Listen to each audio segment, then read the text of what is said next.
જે રમવાનું છે એક દેવળ મહિનું ચડાવવા દેવળમાંથી ઈંડું ન ચડે ત્યાં સુધી દેવળ અધૂરું કહેવાય. અમારા ભવાઈના કરતા પુરુષ એમ કે રાત્રિના 4 પણ ગમે એટલા નાટક ભજવો પણ સવારે રામદેવનું બાનું ચોકમાં ન આવે ને ત્યાં સુધી ભવાઈ અધૂરી કહેવાય.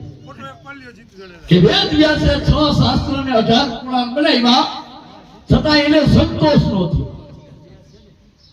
દરેક નો નીચો લઈ શ્રીમદ ભાગવત નામનું પુસ્તક બનાવ્યું ને ત્યારે એને શાંતિ મળી.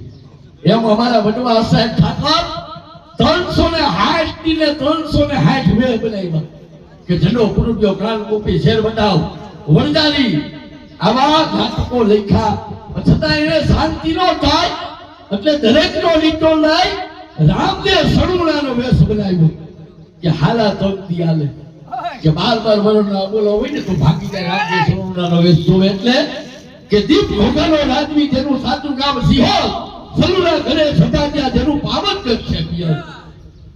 એટલે અત્યારે ગામડાની શરૂઆત થાય તો ગામડામાં શ્રીમદ ભાગવતની વાત આવે, રામાયણની વાત આવે, કવિ ગીતાની વાત આવે.